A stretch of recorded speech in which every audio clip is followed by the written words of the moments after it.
Krishna, welcome to our online study of Bhagavad Gita. So we'll get started now. So before we start the class, so we'll offer some prayer. Om Ajnana Timirandasya Jnananjana Shalakaya Chakshurunmilitam Yena Tasmai Shri Guruve Namaha Shri Chaitanya Manobishtam Stapitam Yena Bhutale Swayam Rupa Kadamayam Tadati Swapadantikam Vandeham Shri Guru Shri Yuta Padakamalam Shri Gurun Vaishnavamscha Shri Rupam Sagrajatam Sagagana Raghunathanvitam Tam Sajivam Sadvaidam Savadutam Parajana Sagitam Krishna Chaitanya Devam Shri Radha Krishna Padan Sagagana Lalita Shri Vishakhanvitamscha He Krishna Karuna Sindhu Dinabandhu Jagatpate Gopesha Gopika Kanta Radha Kanta Namostude Tapta Kanchana Gaurangi Radhe Vrindavaneshwari Vrishabhanu Sute Devi Pranamami Hari Priye Namo Om Vishnu Padaya Krishna Prashtaya Bhutale Srimati Bhakti Vedanta Swami Niti Namine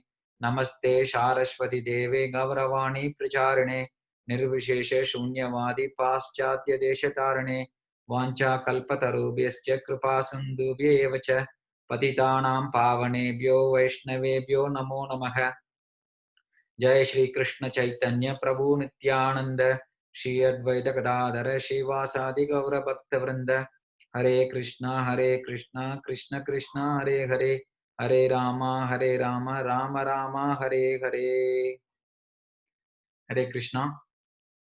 Once again, welcome to this online study of Bhagavad Gita. So, first of all, I would like to congratulate all of you for taking the time and joining this course. So, before we get started on the actual course, I'll just give few logistics. So, today we started a little late at 5:15 because today is the first day. We want to give time for others to join. From next week onwards, we will start on time. We will start on time, and then we will try to also end on time. So the scheduled time for the class is from 5 o'clock to 6:30, 5 to 6:30 p.m. every Sunday. And also, for some reason, if you are not able to attend the class online at that time in live, I will also send the video link later, the recorded YouTube link later as well. So in case if you miss some session due to some unavoidable circumstance or prior commitments to something else, so you will be able to go forward. So again, this course is a systematic study on Bhagavad Gita. So when we say systematic, means we will first of all, to understand Bhagavad Gita, certain amount of background is required. For example, if I want to enter into engineering, or if I want to become a doctor, before I enter into medical school, I need to have certain qualification, right? I should have completed my high school or higher secondary school with science as my background. So then I will be able to enter into medical school. Similarly, in order to enter into engineering, I need to have certain amount of mathematics and physics background to study engineering. So similarly, to study Bhagavad Gita, even though Bhagavad Gita, there is no qualification. Anybody can study and understand Bhagavad Gita. Certain amount of background is required to understand Bhagavad Gita. So in this next probably 1 or 2 sessions or maybe 3 sessions, I'll give little the preparatory required to understand Bhagavad Gita. So then after that we will have an introduction to Gita, and then we will do a systematic study. Systematic study means verse by verse study of Bhagavad Gita. We will look at the Sanskrit verse, and then the translation, and then a purport or commentary by an acharya. So like that, we will study systematically every chapter. Within chapter, there is different sections. Within sections, there will be different slokas or verses. So we'll be studying systematically. So our timeline probably to complete this 18 chapters or 700 slokas in Gita is probably it will be a little more than a year. So we don't have a timeline set, but our idea is that we want to complete in 1 year. So that depends on also the space of the students in which they want me to go. If they want me to go a little faster, I can go faster. If they want me to slow down, I can slow down. So you can always give the feedback later, you know. So again, this course is based on the teachings of His Divine Grace, A.C. Bhaktivedanta Swami Srila Prabhupada. He is the founder Acharya of International Society for Krishna Consciousness, also known as Hare Krishna Movement. So his unique contribution to the world is that Bhagavad Gita and Srimad Bhagavatam and all the Vedic literature before mostly was available in Sanskrit or in local Indian languages like Tamil or Telugu or Bengali or different local languages. Acharyas had written commentary as well as the translation. But we could not say that that is true for English. Before, several people have attempted to translate Bhagavad Gita and other literatures in English, but we could not say that they're all coming from parampara, which represents a particular parampara or the teachings of the previous acharyas.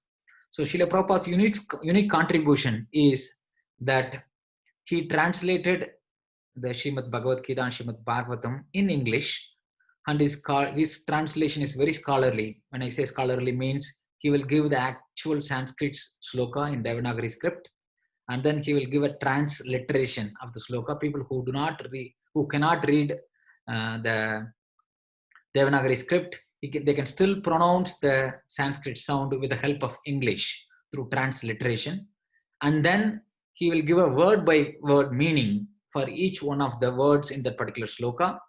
Then he will give a translation, the translation which people can relate to in the current language, in the current modern settings. He gives a translation, and then he gives a commentary or purport.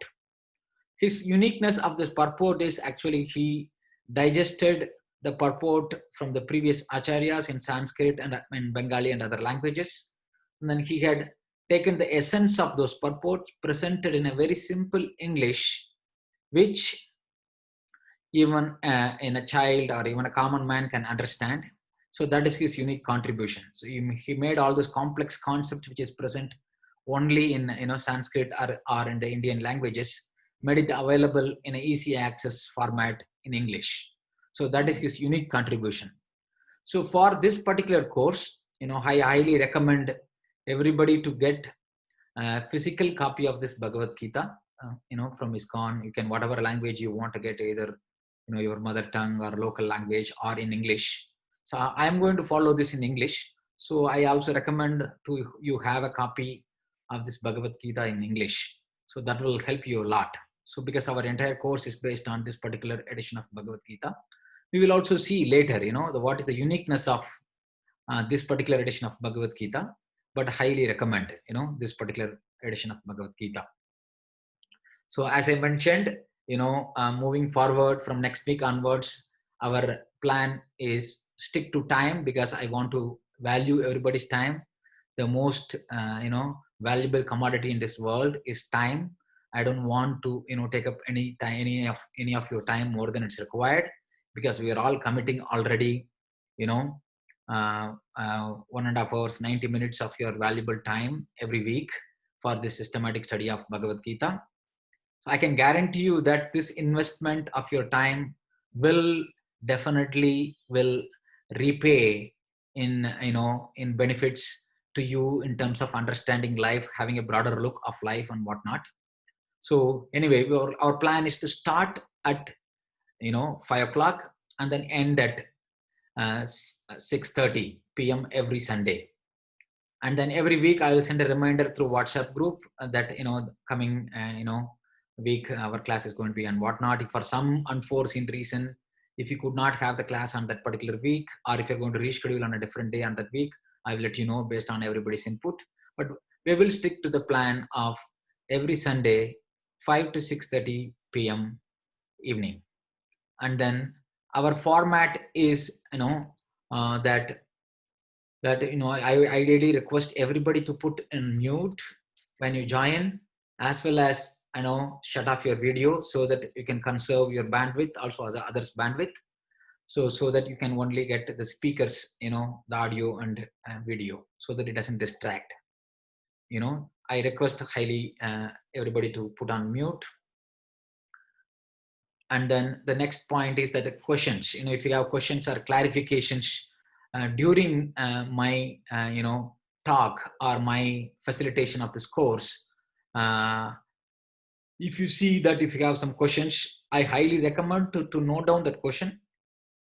You can ask the question at the end of the session. We will dedicate, at least 5 to 15 minutes every session, in the end, have a question answers and clarification and discussion.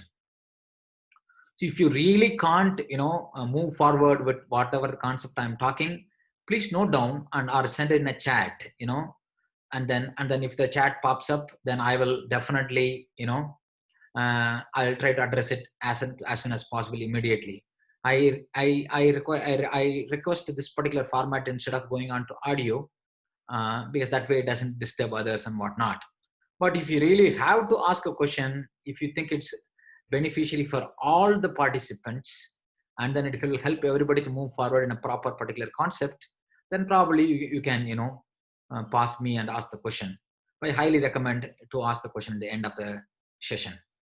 So next item is, as I said, this course, we will have an introduction to Gita or a prelude to Bhagavad Gita.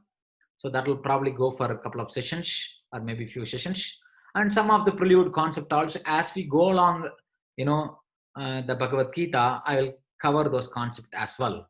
So as I mentioned, this is a systematic study of Bhagavad Gita. So we will go verse by verse, chapter by chapter to the entire Bhagavad Gita. So, and as I said, before we jump on to the actual Gita, there will be an introduction written in Bhagavad Gita as it is by Srila Prabhupada.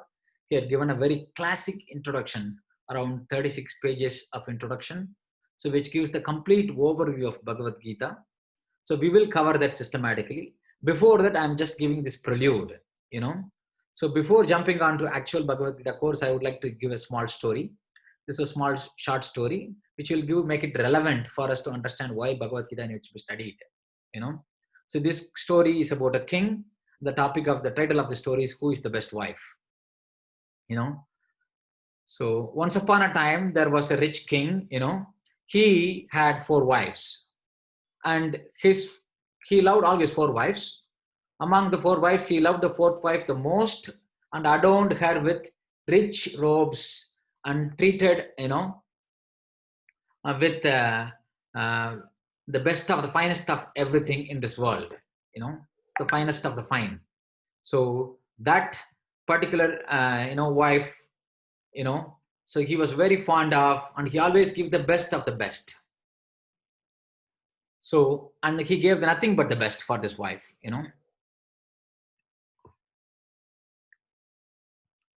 And then this, he also loved the 3rd wife very much, and he was always, showing her off to neighboring kingdoms. Whenever he travels, he always used to take the 3rd wife with him.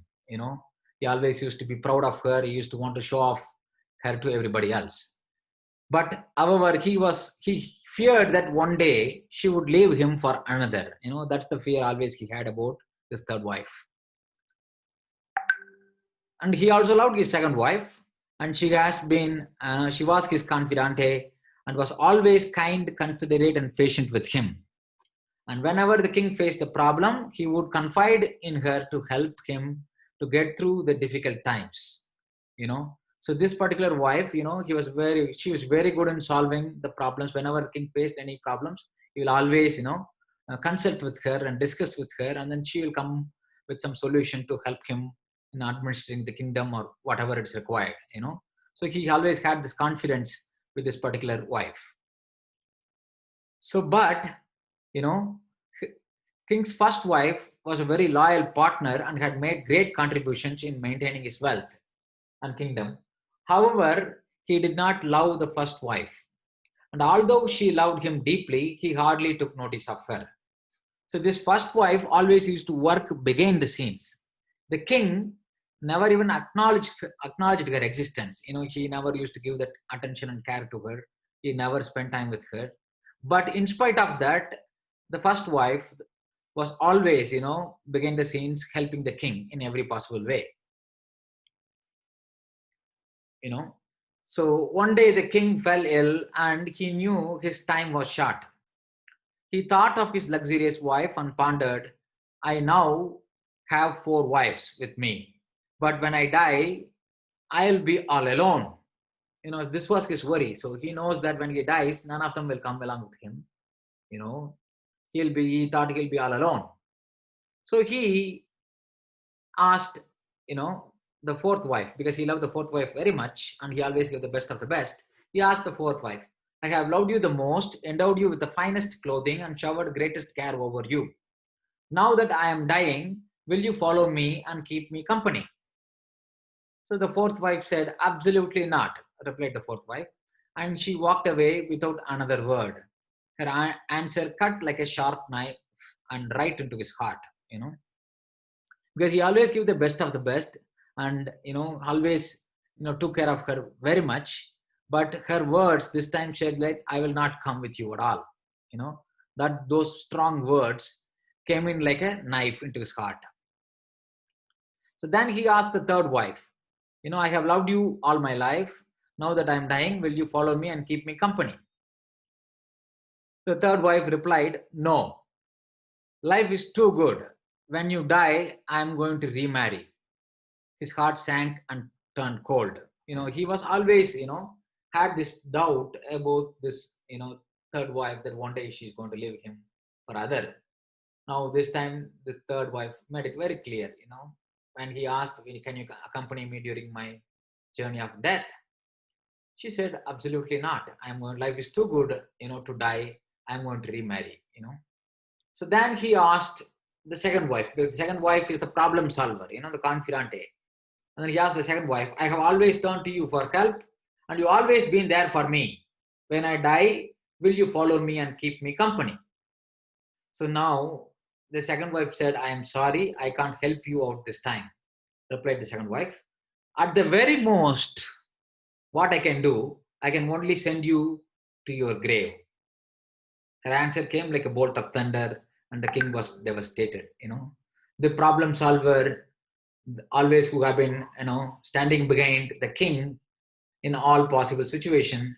This time she said, the 2nd wife said, no, I can't help you this time. The best I could do is I can send you to the graveyard. So at that time, there was a voice called out, I will live with you and follow you no matter where you go. The king looked up and there was his first wife. She was so sad and thin, she looked half starved. And the greatly grieved king said, I should have taken much better care of you when I was in good health.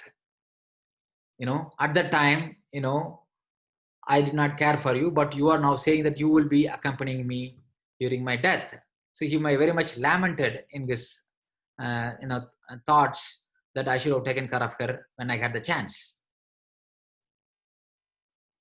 So in truth, we all have these 4 wives. This story of the king and the 4 wives is basically representing us actually. In truth, we all have 4 wives in our life. Our 4th wife is our body. We always want to give the best of the best, right? The best food, the best clothing, the best car, the best house. We want to give everything the best for the body. But we all know that when we die, the bodies cannot come with us. The body is going to live. Either it will remain in the graveyard or it will, get burnt. The body cannot follow us where we go after death. So this is our 4th wife. The 3rd wife is that this is our possessions. The 3rd wife represent our possessions, status, and wealth. When we die, what happens to our possession, status, and position in the society? What happens? Everything gets transferred to somebody else. Everything gets remarried to somebody else. As he feared, that as the 3rd wife said, that when you die, your life is too good, I'm going to remarry. Similarly, all the things we possess, the money, the power, the position, everything gets get transferred to somebody else. It's going to get remarried to somebody else. That represents our, 3rd wife. So what is the second wife? The second wife represents that, our family and friends. Our family and friends are there always for us in the difficult time to help us. But no matter how much they have been there, at the time of death, the farthest they can stay by us is up to the graveyard. They cannot come beyond that. Even the best of our family members and friends, the best they could do is come up to the graveyard. They can't come beyond that. So the first wife represents our own self, the soul, often neglected in pursuit of wealth, power, and pleasure of this ego. So most of the time we dedicate our life for fulfilling the needs of the body, mind, intelligence, and our false ego. And we always try to take care of our friends and family, but we miss to take care of our own self, which is the spirit soul. So that is the greatest gift we can offer to the world. The soul, the Atma, recognizing that I am not this body, I am the spirit soul. That is the greatest gift we can offer. However, our soul is the only thing that will follow us wherever we go. So cultivate, strengthen, and cherish it now when we can, instead of, ignoring. So it is our greatest gift to offer to the world. So the Vedas says, Atato Brahma Jigyasa. What does it mean? Now, therefore, inquire into the absolute truth. Atato. Now, therefore. Brahman. Brahman means absolute truth. Jigyasa, inquire. So this is the first sloka in the Vedanta Sutra. The Vedanta Sutra says, the first sutra says, Atato Brahma Jigyasa. I think somebody probably I will try to.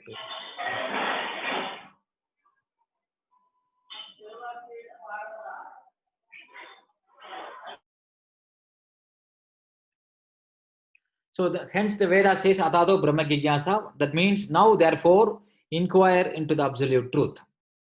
So why now? Why not yesterday? Why not tomorrow? So the meaning the Acharyas give is that now means now that you have a human body. Therefore, why therefore? Now that you have a human body, now that you have a faculty of smelling, hearing, tasting, all these things are working. Now we can use all this faculty to inquire into the absolute truth. What is that absolute truth? The next sutra, Vedanta Sutra says, Janmadiya Shetaka, from which everything else came. So the next sutra says, Shastra Yonitvat, scriptures are the only ways to know.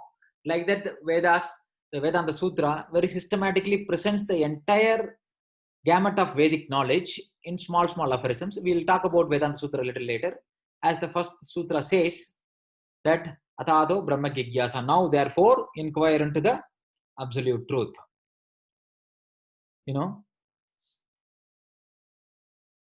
So it's mentioned that there are four things, common to all human beings and all actually living entities. There are four things common to human beings as well as animals. So the sloka in Kita Upanishad says that Aghara Nidra Bhayamaityanam cha Samanya Metat Pashubir Naranam. Aghara means eating, Nidra means sleeping, Bhaya means fear. Out of fear, what we do? Defend. And then Maitunam means producing offsprings or mating. So Aghara Nidra Bhayamaityanam cha, eating, mating, sleeping, and defending. Samanya Metat Pashubir Naranam. Pashu means animals, Nara means humans. Samanya Metat means common. What is common to both humans and animals? These four things: eating, mating, sleeping, defending.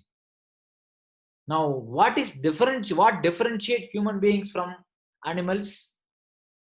It says, Dharmo hitesham adhige vishesho, dharmena hina pashubir samanaha. Dharme hitesham. ability to understand what is dharma, ability to differentiate, discriminate between right and wrong, good and bad, happiness and suffering, ability to respond instead of reacting. That is something unique to human being. Dharme hitesham adhike vishesho. Vishesho means speciality or ability. Adhigyo means this is the extra ability of human beings. The extra ability of human beings is that we can rise above the struggle for eating, mating, sleeping, defending, which is common to all species of life. Then we can inquire into what is dharma, what is right, what is wrong, what is good, what is bad, what is happiness, what is suffering. This ability to inquire, this ability to discriminate between right and wrong, good and bad, happiness and suffering is unique to human species of life. That's what this sloka says. The activities of eating, sleeping, defending and mating are common in animals and human beings. The human beings are considered superior only when they inquire about the absolute truth. Otherwise, they are considered only as good as animals. The scripture says, Srimad Bhagavatam says, Divipada Pashu. Divipada Pashu means two-legged animals, So animals might be running in four legs. Nowadays everybody might be, running around in four wheels. But there is no difference if you do not, inquire into higher aspect of life. Who am I? Why death comes? Why suffering exists in this world? Does God exist? If God exists, who is he or she or it or what? And what is my connection to God? What is my real responsibility in this world? What is my responsibility to myself? What is the responsibility, my responsibility to others in my family, immediate family and extended family? What is my responsibility to the society, to the country? What is my responsibility to the planet? What is my real responsibility? So ability to ask this question is the one which differentiates human beings from others. So that's why the scripture says that one should not just remain as a sophisticated two-legged animal. We should rise above the struggle for eating, mating, sleeping, defending, and inquire into the absolute truth.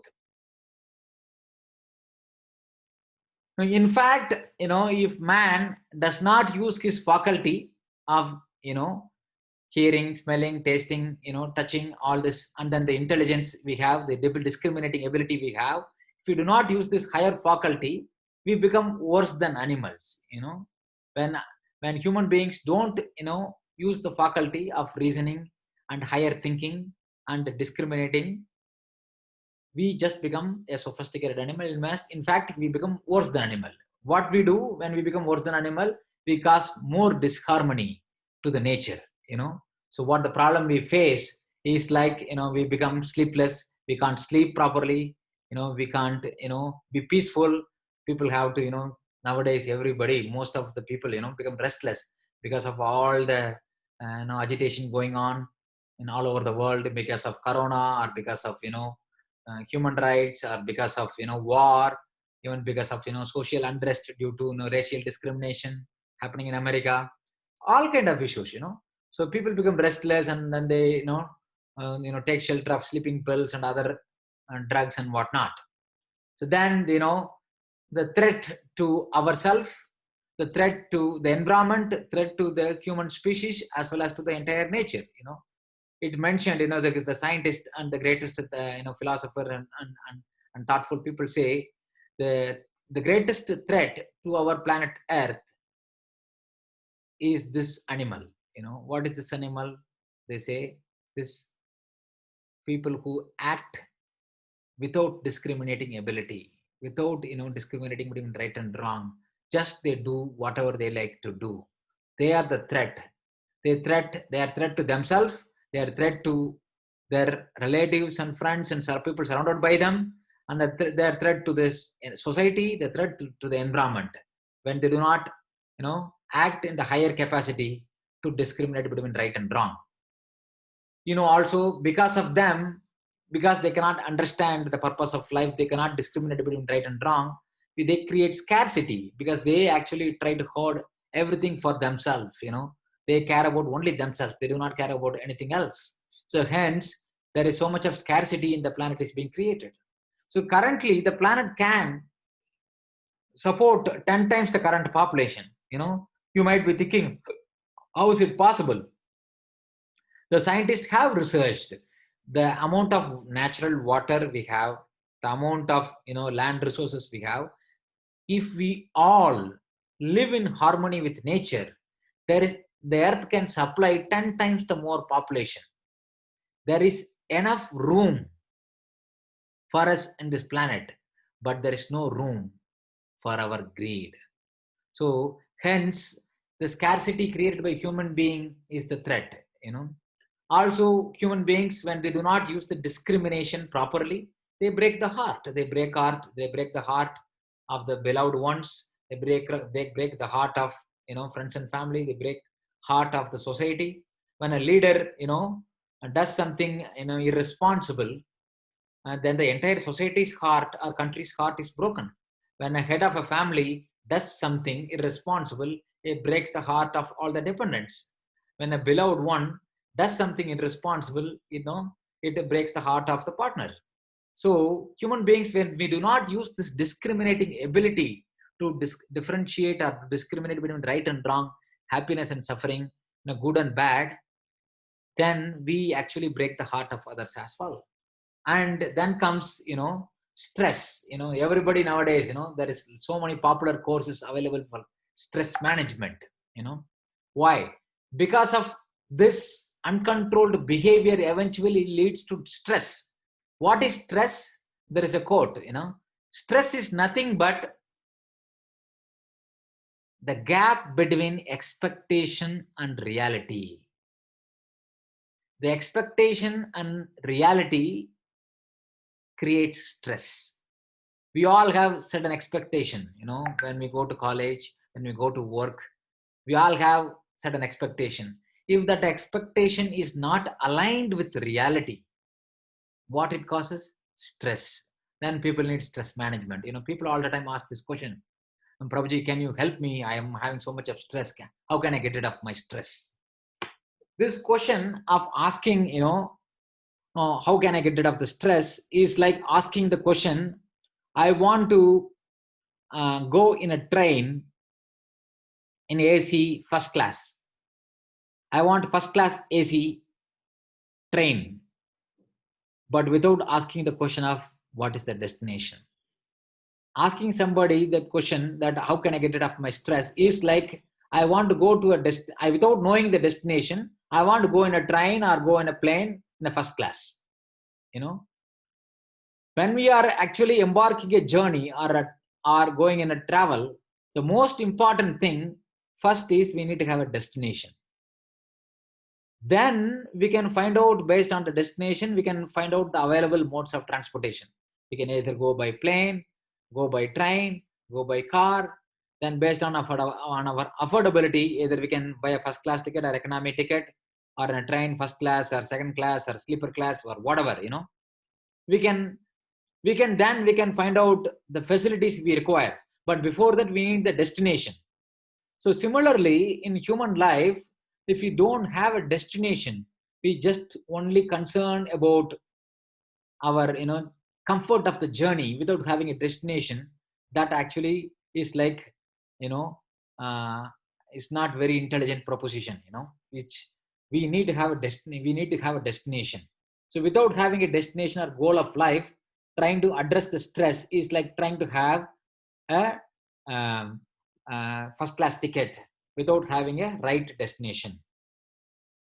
Similarly, addictions, all this stress, right? When people cannot get rid of the stress, when there is a gap between expectation and reality, there is too much of stress, then people take shelter of some addiction. They take drugs, they take like some narcotics, or they take some pills, or antidepressants and various things, habit forming things they take, and then that makes them get addicted to alcohol, drugs, and whatnot.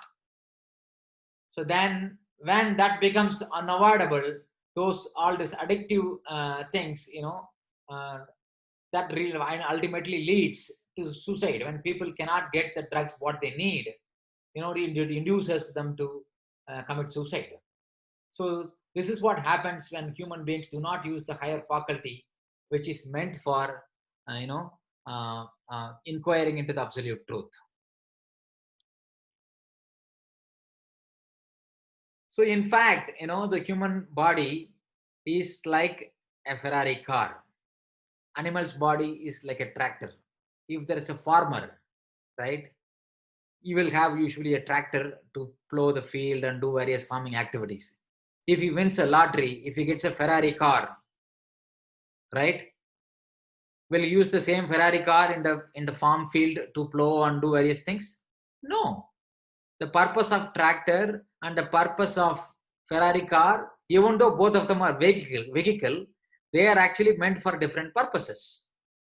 Similarly, even though both of them are transportation, but Ferrari can do much more better job than a tractor in terms of attaining a destination.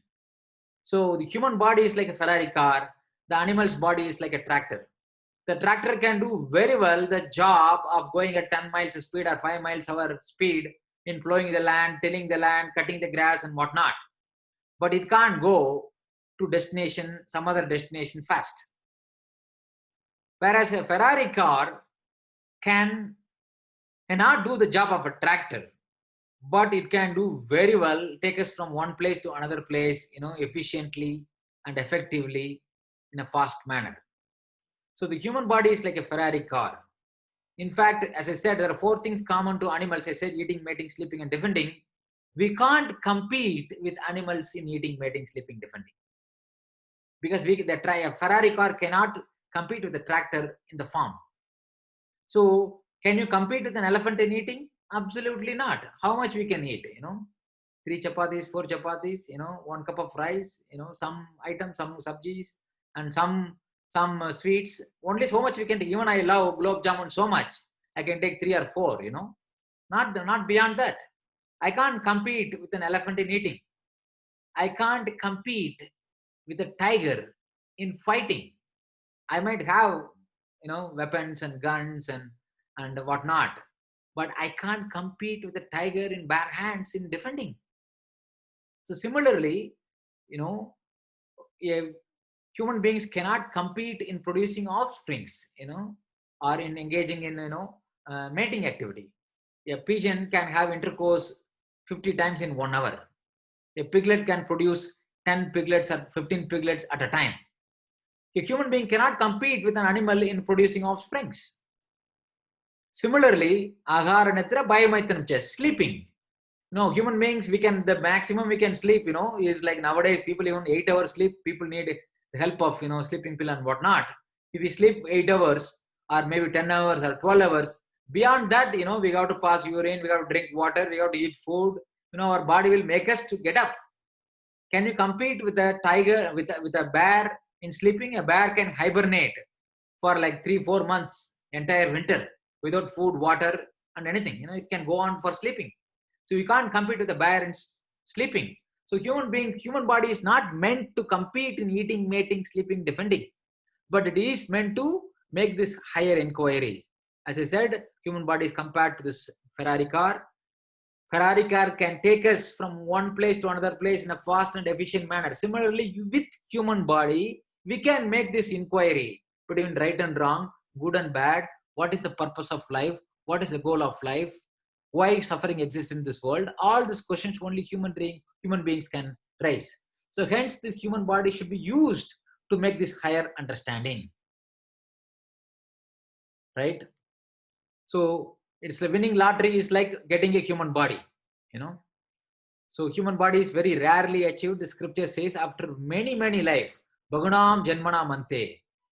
Right? After many life, one comes to human body of life, It mentioned Padma Purana, Jalajana Valakshani, Stavara Laksha Vimshati, Krimayo Rudra Sankayaga, Bakshinam Dasha Lakshanam, Trimsha Lakshani Pashavaga, Chatur Lakshani Manavaga. It is mentioned, that Jalajana Valakshani, there are 9 lakh species of aquatics, Stavara Laksha Vimshati, 20 lakh species of immovables, plants and trees.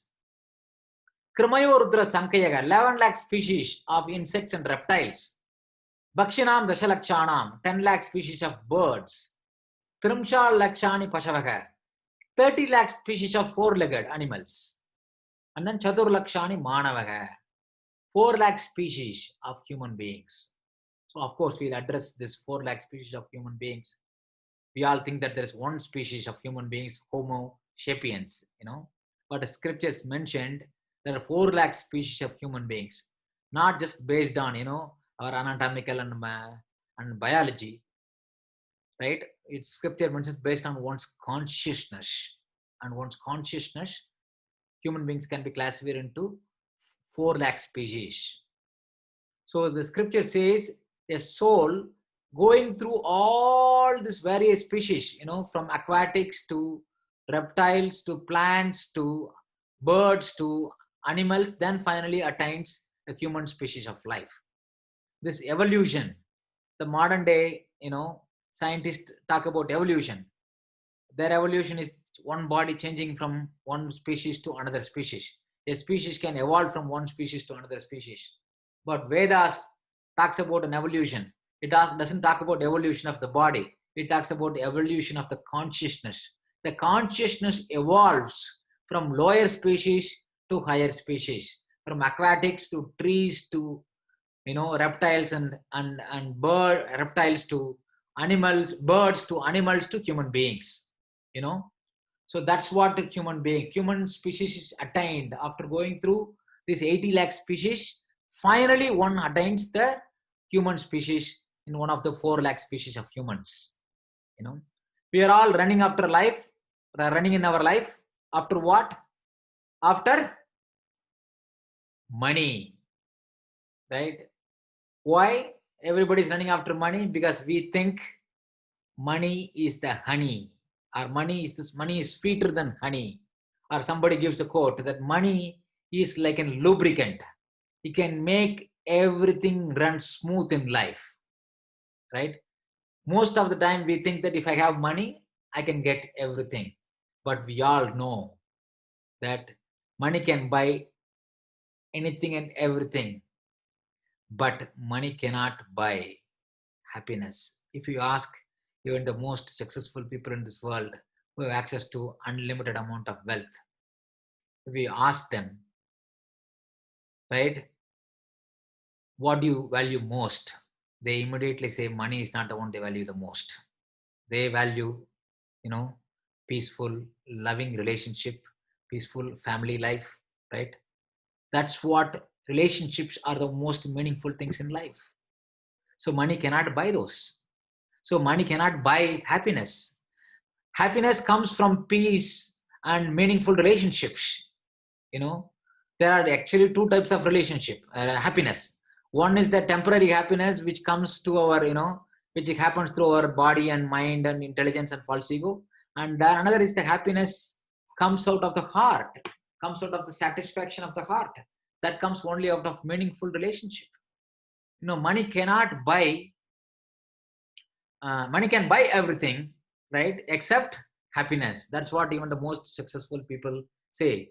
There is a very, very important quote. One of the most successful CEO ever to exist in this world is the ex-CEO of Apple, Steve Jobs. Steve Jobs is considered to be one of the most successful CEO of the company in the history of the planet. When you ask him, we all know that, he had a cancer, pancreatic cancer. Then, in such a short span of time, he has to leave this world. At the time when he asked, do you have any regrets, or what do you treasure most in this world? He said, the only regret I have is that I have not spent enough time with my beloved ones. That is the regret he had. Even the most successful CEO, when he died, he had this regret that he did not spend enough time. When we say enough time, it is not just about, hours and days. It is about spending meaningful time with a meaningful relationship. So money cannot buy that. So if money cannot buy that, definitely it cannot buy happiness, So what stops us being from happy? It is mentioned that, that when generally we are all happy until we have faced a problem, right? So our interruption to happiness in this world, I'm not defining what is happiness. There is a lot of, people have different opinion about what is happiness. They're not even defining what is happiness. Happiness means different things for different people. Let's not get into that definition now, but let's assume whatever it may be, whether eating is happiness, whether playing is happiness, or whether, reading is happiness, traveling is happiness. For different people, happiness means different things. But all this happiness gets interrupted because of what? When we face problems in life, right? Whenever there is a problem, right, then our happiness gets interrupted. Now, human beings are meant to solve real problems of life. There are two types of problems: temporary problems and real problems. A real problem means it has to be common to all. No one can avoid it. No one wants it, and no one can avoid it. If any problem meets these three criteria, then only that problem can be called as real problem. Otherwise, that problem is a temporary problem. So based on these three criteria, if you take, is it food a real problem? No, it's not a real problem for everybody. Is education real problem? No, not for everybody. Is drinking water real problem for everybody? No, not for everybody. So all these problems are relative problems. Real problems means it has to meet these three criteria. What are the three criteria? It has to be common to all. No one wants it and nobody can avoid it. So the scripture says, especially Bhagavad Gita says, there are 4 problems meet this criteria. They are Janma, Mrityu, Jara, Vyadi, birth, death, old age, and disease. These are the real problems. In Bhagavad Gita, 13th chapter, Krishna says, Janma, Mrityu, Jara, Vyadi, Dukkha, Doshanu Darshanam. Dukkha means misery. Dosha means problem or fault. Anudarshanam means situated in knowledge. Krishna says a person who understands birth, death, old age, and disease are the cause of all suffering in this world, or those are the real problems of this world. He is situated in knowledge. So birth, old age, disease, and death. These are the real problems of the world because they are common to all, especially nowadays. We all can relate, because of the COVID-19 situation, the whole world is under the grip. The whole world come to a standstill because of this, pandemic situation. So this is common to all. Disease is common to all. Nobody can say that I don't have a disease at all. Even the most healthiest person tomorrow can get common cold. Even for common cold, there is no cure. Common cold and COVID-19, they are all belong to the same virus family, coronavirus. Common cold is also caused by coronavirus. This COVID-19 also caused by this coronavirus. So even there is no cure for common cold. So nobody can escape these 4 real problems. Nobody wants it. No, it's common to all. Nobody wants it, and nobody can avoid it. So apart from this, there are 3 categories of miseries everybody has to go through. They are called Adhyatmika Klesha. That is miseries caused by one's own body and mind. Every time our body is causing some trouble. If I don't eat for a day, then it becomes hungry and weak. So if I don't take bath for a couple of days, then it starts smelling, right? The body is all the time requiring maintenance. If I don't maintain, then it causes trouble. Similarly, the mind, right? If the mind is not engaged properly, the mind causes havoc in our life. They say, right? Trained mind is the best friend. Untrained mind is the worst enemy.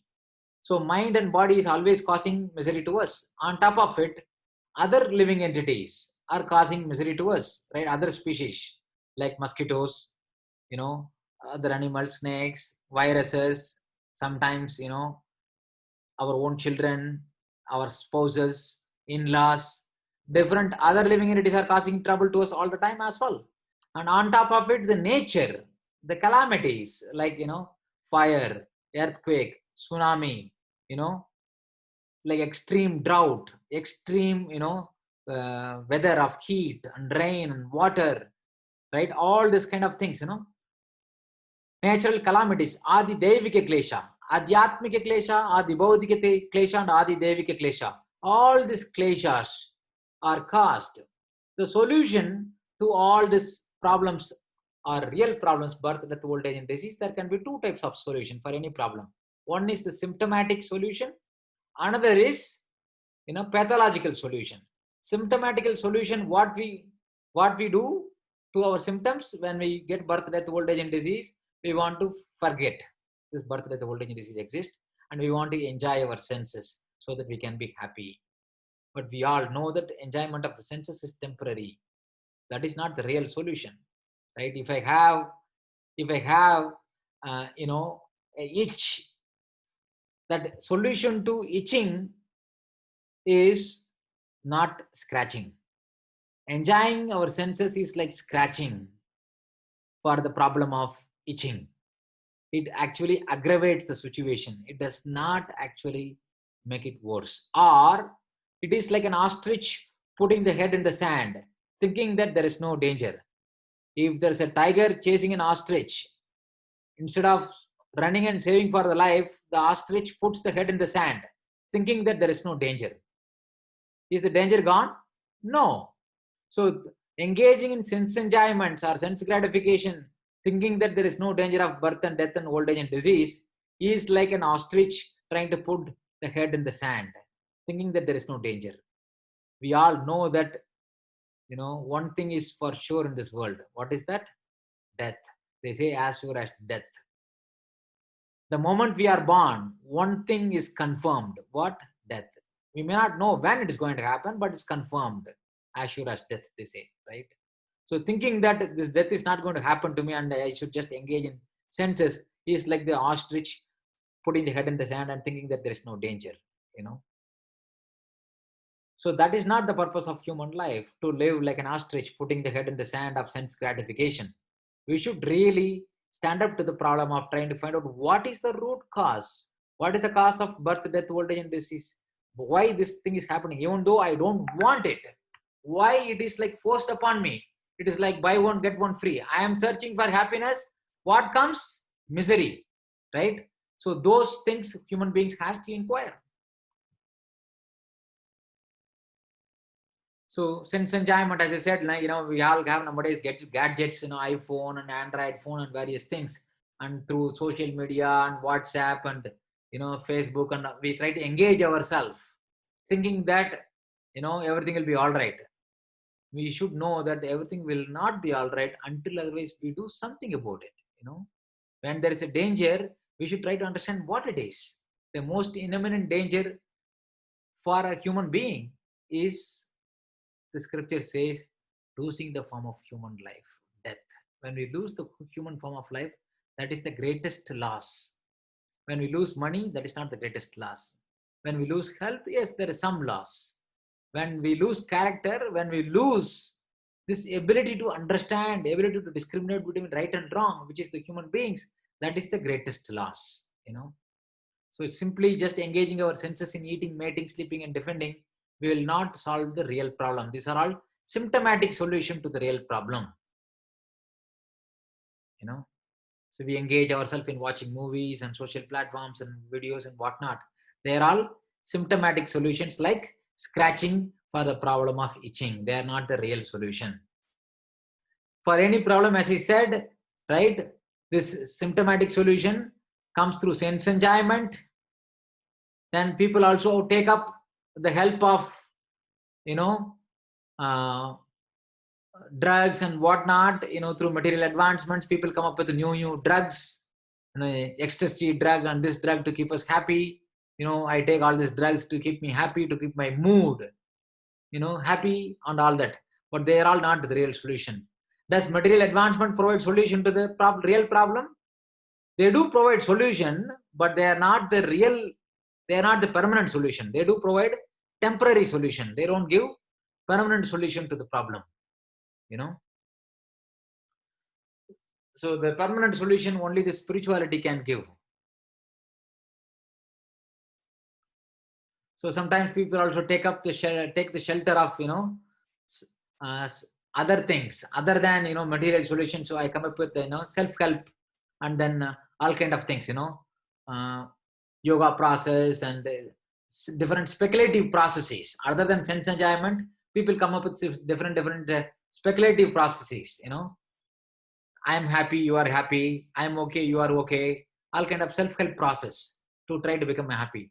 They do give some amount of relief from the misery, but they do not give the real solution to the real problem. Sometimes people take up some sort of superficial religions. They engage in pujas and they engage in different, uh, horoscope and all these remedies and rituals. All this they take. I'm not saying that they do not offer any solution, but they give only temporary remedy, temporary solution. The real solution they do not give. The real solution gives when we take up understand the root cause. The root cause analysis is the one we can give the real solution.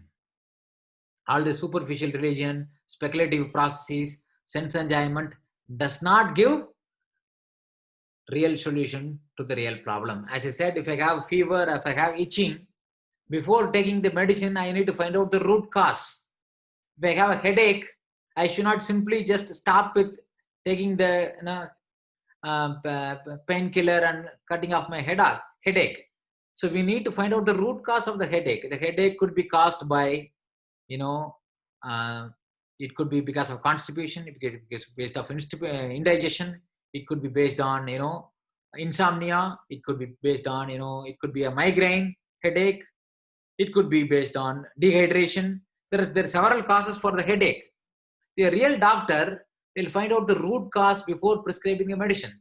Similarly, if you want to solve out the real problems of life, instead of taking up this temporary symptomatic solution through sense enjoyment, through speculative processes and superficial religions, we need to go to the root cause analysis. Why are we getting this birth, death, old age and disease? I don't want birth, death, old age and disease. Why does it exist, birth, death, old age and disease in this world?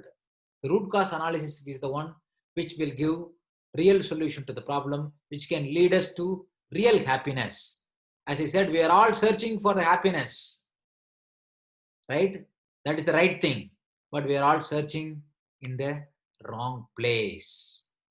We are all searching with the wrong things and stuff in this world. We are all searching in the wrong methods by eating, sleeping, defending, and mating. We are all searching through, different, alternates to removing the stress through drugs and alcohol and whatnot in this world. So these are all not the real solution.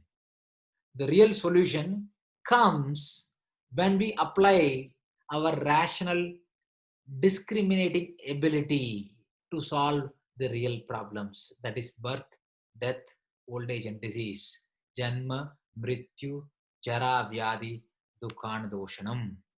Right? We are all searching for the right thing, which is happiness. We are all searching in the wrong place, the wrong means, with the wrong approach. That's what the scriptures say. This world is considered to be Dukkalayam. Dukkalayam means, Alayam means a place. Dukkha means misery. Dukkalayam means place of misery. So this world considered to be a place of misery. Krishna says in Bhagavad Gita, Dukkalayam ashashvatam. This is a place of misery and everything is temporary. If somebody says that, Prabhuji, I am not having any misery, I am only happy. If somebody says that what is the answer to that person? The next word in Gita gives that ashashvatam. Everything is temporary. Somebody is saying that only I am facing misery. The solution to that, you have to have the hope. You have to tell that there's both happiness and misery in this world are all temporary. Ashashvatam. The real happiness comes based on the real understanding of things. I'm not this body, I'm spirit, soul. In that soul platform, only the real happiness can emerge. So that is what the scriptures are teaching. We are all searching for the right thing, happiness, but we are in the wrong place and wrong means and with wrong stuffs and things. So we are all like a lost child of a billionaire. If there's a billionaire child, if it's get lost from the family father, and if it becomes an orphan in the street, he might be having difficulty for food and clothes and shelter and whatnot. But if he reconnects with the father, then automatically the problem of food, water, shelter, all of them will go away. Similarly, we are all eternal beings, and the supreme eternal being is God. If we know how to connect ourselves with God, if we know how to tune to the frequency of God, then automatically the problem of birth, death, old age, and disease will go away. How the problem of food, shelter, clothes, and all these things will go away for a billionaire child if he takes the shelter of the father. Similarly, when we take shelter of the Supreme Father, God, then automatically we will be able to overcome the birth, death, old age, and disease. No, that is what the essence of all Vedic literatures. Is there a right place at all without birth, death, old age, and disease? Yes. Scriptures do mention, Krishna says in Bhagavad Gita, that place, that supreme abode of mind, that Paramdama, that supreme abode, right, is not, right, one who attains that supreme abode, there is no birth, there is no death, there is no ignorance, there is no suffering in this world. And then one who attains that world, that supreme abode of mind, which is not illuminated by sun, moon, fire, or electricity, which is self-illuminating, that supreme abode, anybody who attains, he does not return back. That's what Krishna says in Bhagavad Gita. That is what the verdict of the scripture is. There is a supreme abode. So that is what Bhagavad Gita helps us to solve. We all face problem. Arjuna did face problem in his life. What is that life? What is the problem Arjuna faced? To fight or not to fight, right? To do or not to do. That is the dilemma we all have every moment in our life. We also need guidance on whether to do or not to do. Or when I want to do something, what is the right way of doing it? I know that birth, death, old age, and disease are the real problems as per the scripture. I understand that. Now, how do I solve it? This is the same dilemma Arjuna faced. That's what Bhagavad Gita, Krishna spoke. That's what made Krishna to speak Bhagavad Gita. In fact, the first whole chapter of Bhagavad Gita, Arjuna Vishada Yoga, Krishna does not speak at all. Arjuna only keeps speaking. But in the end of first chapter, Arjuna completely gets confused, gets bewildered, puts down the weapon, sits down on the floor, starts shivering, starts crying, and tells to Krishna, Krishna, I do not know what is right, what is wrong. I do not know to fight or not to fight. I do not know what is ultimately good for me. Please accept me as your soul, your disciple. Please accept me as your disciple. I am a soul surrender unto you. Please instruct me what is ultimately good for me. When Arjuna surrenders and takes shelter of Krishna, then Krishna instructs Bhagavad Gita. Then Krishna gives the solution to this birth, death, old age, and disease through whole Bhagavad Gita. So that is the importance of studying Bhagavad Gita. That is what we are going to go through. As I said, the prelude to Bhagavad Gita is to come to this human platform. The human platform is, as I said, there are 4 things common to all species of life: eating, mating, sleeping, defending. The acronym I give is SEED: sleeping, eating, enjoying. That means mating and defending. The difference between us and other species is our ability to discriminate, our ability to choose to respond instead of reacting, right? So that is our ability which differentiates human beings from other species of life. As I said, real problems of life are this body: birth, old age, disease, and death, or Yamaraj. And the 4 types of miseries we all face: Adhyatmika Klesha, Adi Bhaudika Klesha, Adi Daivika Klesha. And then the temporary solutions we get through material advancement, sense enjoyment, speculative processes, and superficial religions, they all give only temporary relief from the suffering of this world. They do not give the permanent relief. Only way to get permanent relief, instead of taking up this, this temporary solutions, we need to go to the root cause analysis. Instead of treating the symptoms, we need to go to the root cause. Instead of doing symptomatic treatment, we need to do pathological treatment. Once understand the root cause, we can do, right? As I said, we are all searching for happiness in the wrong place, with the wrong things in this world. Dukkalayam ashashvatam. So as I said, happiness we are all looking for. There are 5 levels of happiness which I did not cover today. We will cover in future sessions. The 5 levels of happiness is happiness in the level of senses, happiness in the level of mind, happiness in the level of intelligence, happiness in the level of ego, and happiness in the level of the soul or heart. So we will see in future sessions elaborate these 5 levels of happiness. And then the permanent solution to birth, death, old age, and disease is connection to God. What we lack in this world is our connection to God. What is that connection to God? That is what Bhagavad Gita teaches. The word yoga, every chapter in Bhagavad Gita is entitled as yoga. The first chapter is called Arjuna Vishada Yoga. Second chapter is called Sankhya Yoga. Third chapter is called Karma Yoga. Fourth chapter is called Jnana Yoga. Fifth chapter is called Karma Sannyasa Yoga. Sixth chapter is called Dhyana Yoga. Right? Like that. And seventh chapter is called Jnana Vijnana Yoga. Right? Like that, every chapter in Bhagavad Gita is titled as yoga. Yoga means, the word yoga comes from the root word yuj. Yuj means to connect or to link. Yoga means the process which links our consciousness to God consciousness. The process which links the Jivatma's consciousness to Paramatma consciousness is yoga. Every chapter in Bhagavad Gita is called yoga. Bhagavad Gita is the ultimate yoga. Bhagavad Gita gives solution to the real problems of life, birth, death, old age, and disease. And that is the importance of studying Bhagavad Gita. This is the preliminary requisite to understand Bhagavad Gita. Human life is not just meant for eating, mating, sleeping, defending. I need to inquire into the absolute truth, or the source from which everything else can be understood. I need to solve the real problems of life. This is the goal of human life. That is what Bhagavad Gita is trying to teach. That is what we are trying to find out in the introduction to Bhagavad Gita in coming sessions. Also the systematic verse by verse, chapter by chapter study of Bhagavad Gita. We are going to find out how Bhagavad Gita gives real solution to the real problems of this world.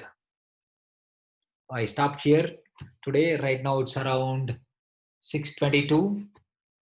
So we will continue again next week, Saturday, starting from the introduction to Gita, from the Bhagavad Gita as it is book. So this book, if you don't have, highly recommend to get a physical copy from one of these temples or even online. If you cannot get a procure online version, there is online version is available, ebook version is also available, or there is a website called vedabase.io or vedabase.net. One of these websites you can go and then you can get Bhagavad Gita as well. So this Bhagavad Gita will go through the introduction from the Bhagavad Gita. We are going to study this Bhagavad Gita cover to cover, starting from setting the scene to the preface to the introduction. Next few weeks we will cover the introduction to Bhagavad Gita, and then after that we will jump into chapter by chapter. So at this time, any questions, any comments, any clarification anybody has? If you can't speak, you can also type in the chat as well, or you can unmute yourself and speak if you have questions. If not, do not worry, the questions will come, but I can guarantee you most of the questions we all have will be answered in this course, this introduction to Gita and the systematic study of Gita. So oh God.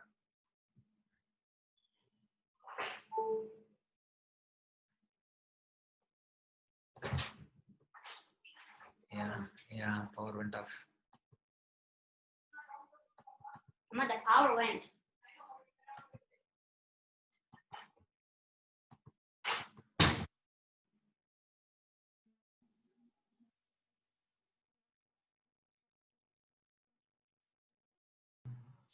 Yeah, dear friends, I got disconnected Hello. because of lack of power. My power went off at home, so it got disconnected. The generator took like 3 seconds, and then my router got rebooted. Able? Can you hear me now? Yes, we can hear you, sir. Yeah. So my power went off, so just generator came. I reconnected. So from next week So the onwards, I will keep my phone as a backup as well, in case power goes off.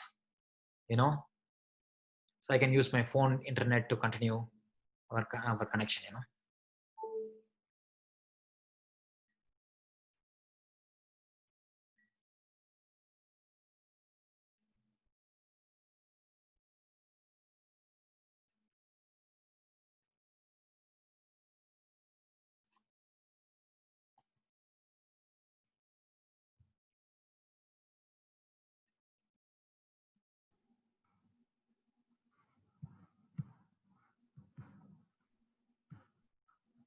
Yeah, the power went and came back. So sorry for the disturbance. From next week onwards, I'll try to have a backup power using my cell phone as a internet. Right now I'm going through my broadband, and then because of that, when the power went off, my router got reset. Again, thank you very much. If you have any questions, you can raise. You can unmute yourself, and then you can ask the question. Or if you have, if you don't have any questions, we can continue next week. Okay. Any comments? Any questions about our format of the course? What is the frequency of this session, sir? So every week, once a week, we will have every Sunday, 5 to 6:30. Yes. Okay. Thank And you. we are planning to cover the entire Gita. The first few weeks, we will cover the introduction to Gita, which will give the overview of the Gita, what Gita is speaking. And that will give a chapter by chapter summary, and we'll have a good idea of what Bhagavad Gita is. Then we will go the detailed systematic verse by verse study. So we will we will start the class on time at 5 p.m. So we all connect through Zoom. So you can either connect through Zoom audio using telephone calls or through internet, and then Zoom video. You will also make some PowerPoint. Also, by sharing my desktop, so you can see those PowerPoints as well from your mobile as well as from desktop. And I will also share the recording of the sessions. So I will have the video in the YouTube as well. And then after the session is over, I'll send a link to that particular session. So in case if you could not attend through prior commitments or some unforeseen reason, if you want to catch up with the missed session, you can always take it offline through YouTube as well. So we will have probably first 1 hour 15 minutes studying of the Gita systematically, and then last 15 minutes for questions and discussions we'll keep open. Yes. Okay, sir. Thank you. Yeah, thank you. Anything Thank else? you so much. Thank you so much. Yeah, so anyway, we'll keep all our communication in the WhatsApp group we have. So every week I will send a reminder before the class session, and then the link to connect to the session is same every week. You don't have to change the different meeting IDs and password. They're all same. So you don't have to do anything different. All you got to do is just click on the link. I created a small tiny URL as well, tinyurl.com/vcc-bg5-zoom. If you click on that link, I shared that link in WhatsApp as well. If you just click on the link, it should automatically connect you to the meeting.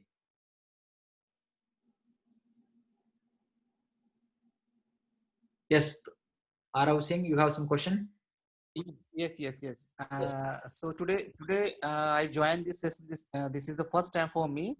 Yes. One of my friends given the reference. Yes. So may I know from when it was started? No, today is the first session. Last week there was a kind of introduction to Bhagavad Gita kind of a thing.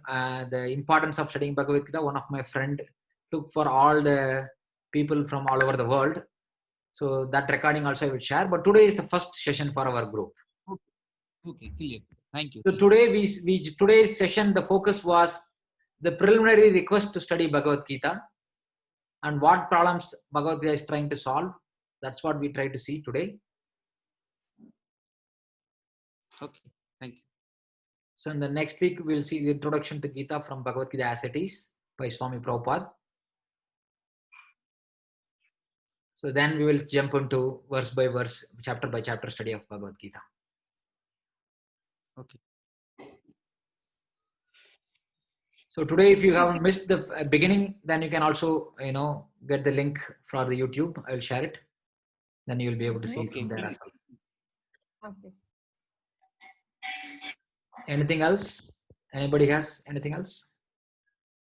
Could you please share the details of the book itself so that we can get it online? Yes, definitely. I will share the link to Amazon as well as, link to the online web version of the book as well.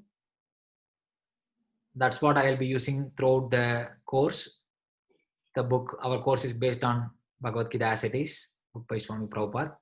And also I'll bring then and there any special material required. I will share them in PPT and PDF through our WhatsApp group as well.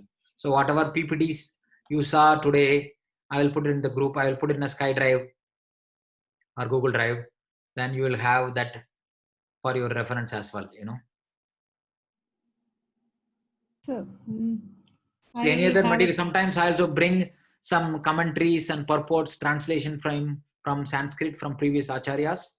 We have so many acharyas have written Bhagavad Gita commentary. Ramanacharya, Madhvacharya, Shankaracharya, Vishnu Swami, Vishwanath Chakravarti Thakur, Baladev Vidyabhushana. So many acharyas have written commentary on Bhagavad Gita. So some of the places we will bring out relevant, commentaries from different acharyas as well. But predominantly we'll be following, the commentary given by Swami Prabhupada, which is more relevant to us in the modern times, and which is given in English, which is easily anybody can understand. So, Anything else? Also, if you have any questions, in the WhatsApp, you can also send me privately. Also, you can post the question to the WhatsApp group, or you can ask me the questions anything privately also. So another thing is, because the number of participants is usually I teach this course in person, usually around 20 to 25 people. I have been teaching several batches of Bhagavad Gita from 2010 onwards. Usually I teach in person. When we do teach in person, people come together, and then people also relate and discuss, and in person they share and exchange and whatnot about their background, about why they studying Bhagavad Gita, what they realized in Bhagavad Gita, how Bhagavad Gita is helping.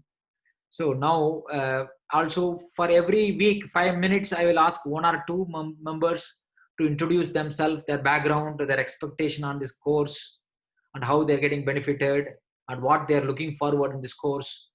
I will ask you to introduce yourself as well, so that we all know each other, So this is the new online format we are trying.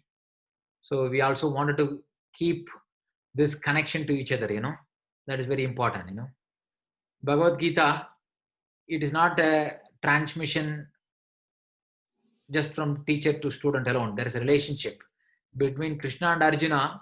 There is a relationship. That relationship is a friendly one, also a guru-disciple one. So, and then Bhagavad Gita is not just meant for Arjuna, as Shankaracharya mentions in Gita Mahatmya, right? Right. This Bhagavad Gita is like a cow. Sarva Upanishada Gavo. If you consider all the Upanishads to be a cow, Sudhir Bhokta Daksha, like it says, like Arjuna is like the calf, and all the great saints are the other people other than calf drinking this nectarian milk of Bhagavad Gita. That's the analogy he gives. So Bhagavad Gita always should be studied in association of like-minded people. It should not be studied in isolation. The reason is because if you are studying in isolation, we will be pegged by doubts and disbeliefs and whatnot. When we are associating with like-minded people, even material things, even if we want to study physics, chemistry, or whatever, if I associate with people who are interested in studying those topics, I will also automatically get interest and enthusiasm to study. Similarly, so especially on the topic of spirituality, when we associate with like-minded people, then our study becomes more enhanced. We will get more inspired. We'll get motivated to continue to study. So we also would like to have connection to each one of you, not just to me alone, based on this common thread of studying Bhagavad Gita. So every week I will ask one of you to introduce yourself, your name, and then background and what you're expecting from the course and how you're getting benefit and whatnot, so that others can relate with you and others can also connect with you on a personal basis as well, so that we all have a connected network, a satsang of people, Yes, sir. Okay. Okay. So from next Okay. week onwards, we will start on time at exactly at 5 o'clock. Please be on time.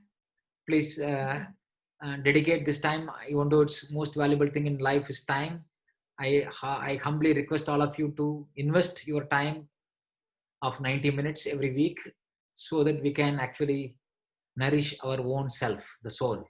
We have been ignoring our own self. So, I gave the story of the four queens, 4 wives of the king. Right? We all spend our time to take care of the body, take care of the mind, take care of the relatives, but in the process, we try to miss our own self, the soul, the Atma. So this Bhagavad Gita will nourish our soul. So this will be worth the investment for ourselves,